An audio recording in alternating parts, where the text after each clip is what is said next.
So what do you reckon? Think I could jump that? I don't know that I could jump that. That looks like wet feet to me. This is the Med. This is Malbarossa Beach. I kind of live over there somewhere. And in the distance is the port of Valencia. There's the port with all the big containers coming in from China normally, but a bit less of that at the moment, I think. Of course, they built themselves a DIY shop right next to the beach up here, and a supermarket, and a place where you can get your tyres fixed, like a quick fit sort of thing. Why not? Up there is Porta Playa. That's really nice up there. There's a little marina and stuff, and that's the Med. God bless it, that's the Med. And up here, this here is next to where they built their shopping complex, right on the beach, crying out loud. And this is quite nice just here. There's a road, you can see that bridge, there's a road there, that's actually a motorway, which runs right alongside the coast. The other side of Porta Playa up there, it actually hugs the coast. Why not? You know, yeah, let's just have a motorway hug one of the most beautiful stretches.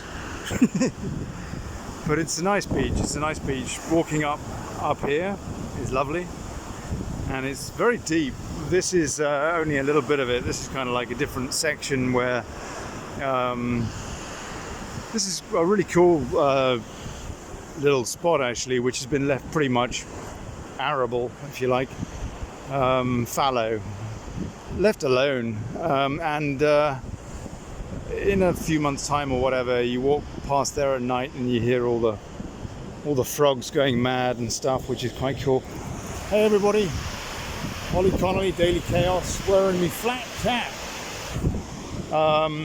and it might be a bit windy, so I'll use the phone like this, which is probably better view anyway than my mug. Yeah. I was hoping to sit here, this kind of, I don't know if you can see there's a couple of folks on a bench. I wanted to sit there. They're in my spot. It's not cool anyway. So then I thought, well, maybe I'll walk a bit further up. But then I got to jump over that water, and I don't know that I'm going to make that. No, I don't think I'm going to make that. This is where a little river comes out under that bridge over there where the motorway runs on top. And it comes down to the sea, and it's been incredible weather here this year, this last year too. We've had lots and lots of rain to complement quite hot weeks during the summer months, and so it's been really, really nice to get lots and lots of rain here, at least just before the heat sets in. Yeah, and talking of the heat setting in, it looks as though the battle has changed, which is what inspired this video, by the way, apart from the sightseeing. So it was Brexit, that was the battleground those years ago, and then Trump got in off the back of, if you like, off the back of Farage's coattails. Do you remember those events they did together? They're doing some more now, and Trump's talking about 2024. A lot of people are very happy or excited about this Maricopa County recount, the audit, where the judge has recused himself, called himself out of the action. So I don't know what's going to happen with that. A lot of people are very excited about it, but I so hope you're right. I so hope something happens with it, that the audit, it does turn into a stack of dominoes with the other counties that have got similarly dubious counts having gone on in election 2020, deciding that they have no choice but to audit signatures. I don't know, are they auditing signatures on this recount in Maricopa, or is it just another bodge recount? I don't know, to be honest with you. I'm not sure whether they're auditing signatures or not. I certainly hope so, because if they do that and follow the trail, make a few calls to California, and then well, what are you voting in? Why are you voting in Arizona? But if they're not verifying signatures, then I guess they can't do that, and then it's just another bodge. I don't know whether maybe they are verifying signatures. They certainly need to, otherwise it's just a waste of time again. I don't know. That's my thoughts. It seems to me that the battle has moved from the UK and the States to France, and that the next big ticket event is the French presidential election, which if the winner wins in the first round, we will know about the result 1 year from the 26th of April. So the 26th of April 2022. In the morning of that, I guess we should know what the deal is. If there's a second round, then it would be 2 weeks later, and if that is inconclusive, then there would be a runoff election, presidential election, I think 2 weeks after that.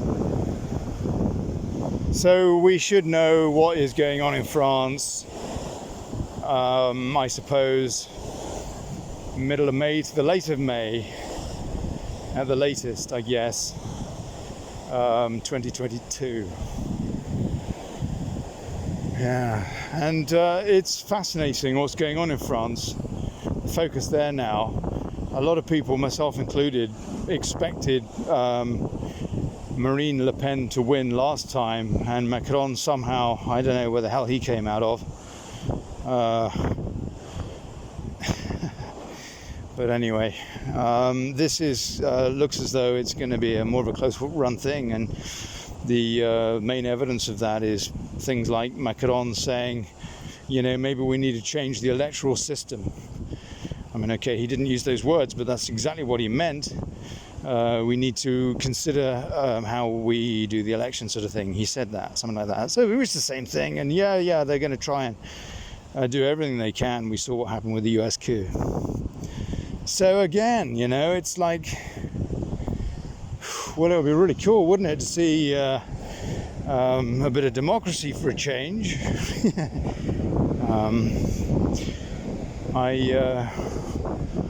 Anyway, so there you go. That's it. We got to see what happens there, and it's a year away. And in the meantime, I don't know. We're going to see what happens in June as well, so far as these restrictions are concerned, and see whether the rest of Europe is going to, do what they're breathing at the moment, which is just to open up. But that doesn't appear to have been their agenda with the Great Reset. It seems as though they just completely need to trash the economy, and so I don't think it's going to be just as straightforward as everything's going to open up. They've got Biden in the White House now. They've got their puppet. They can do what they want, and that probably includes swinging the French election next year.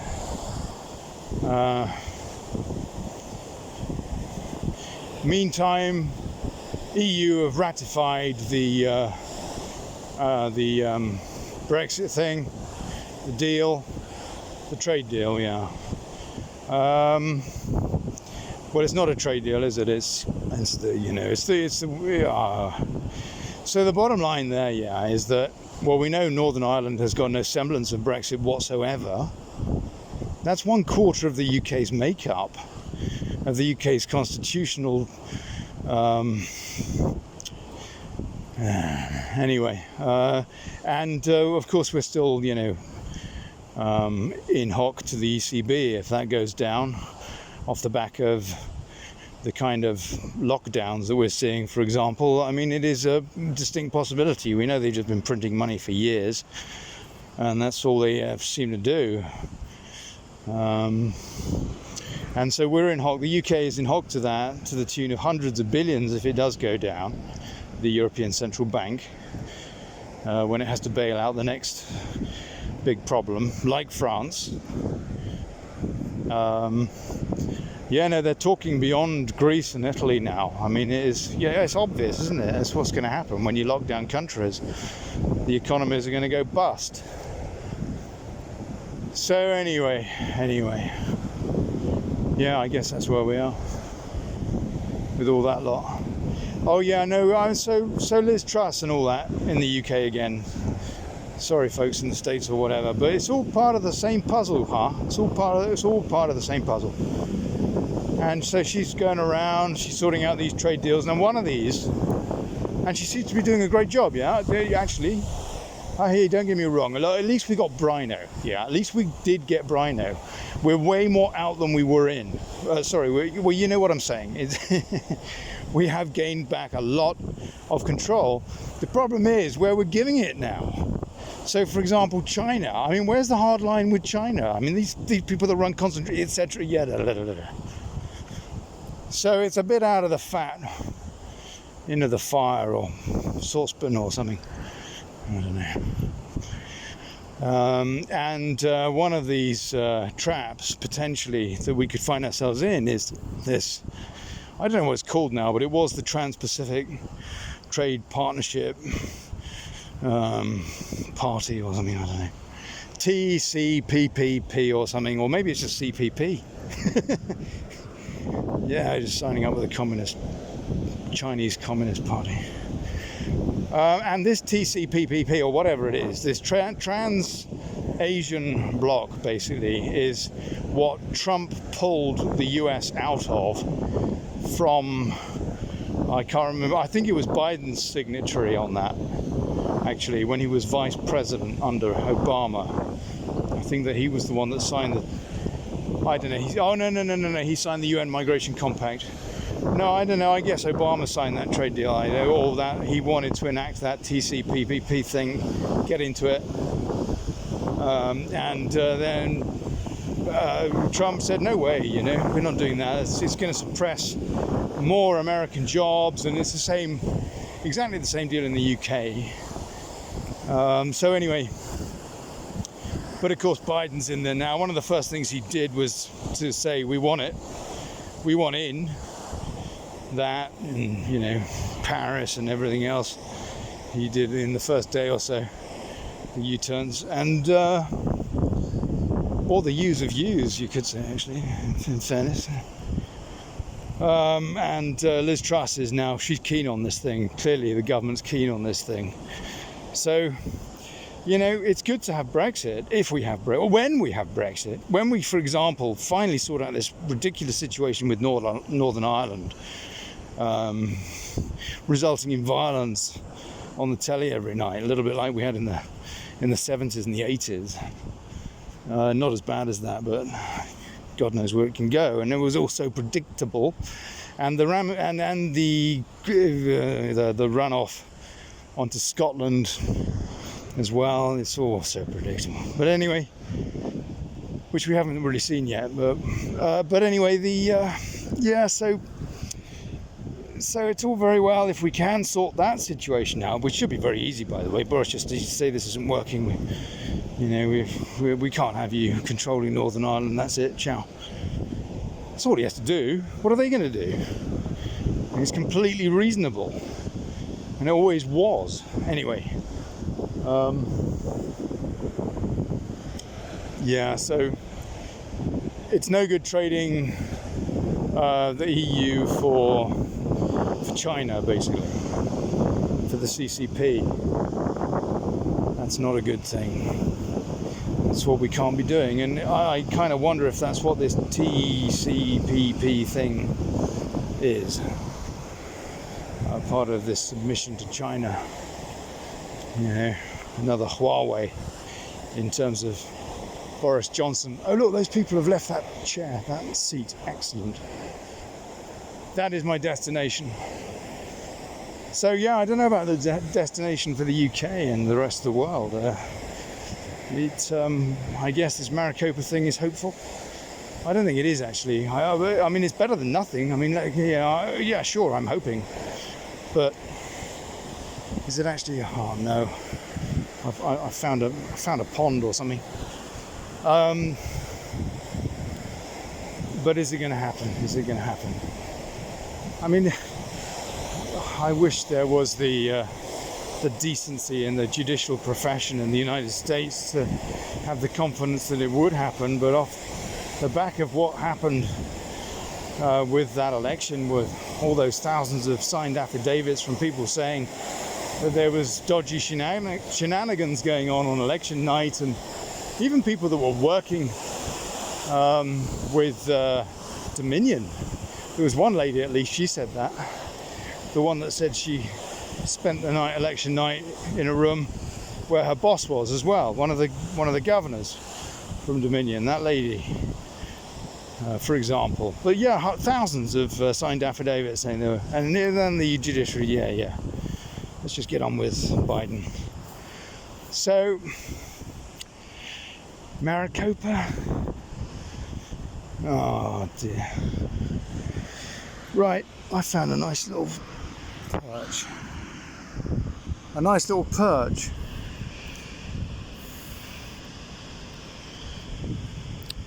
So I'm thinking of doing a radio show. Yeah, talking to somebody tomorrow night actually. A network that I've done something with in the past. Very nice people. And so yeah, we'll see what happens with that. And if so, it'll be very interactive. Have a chat, which will be fun, because you know what, I'm just boring myself senseless here. So take care, God bless you, lots of love. Olly Connelly, dailychaos.news. Wrist is improving, managing to type a bit faster actually as well. So who knows, the future's good, the future is orange. Subject to Maricopa. Ciao.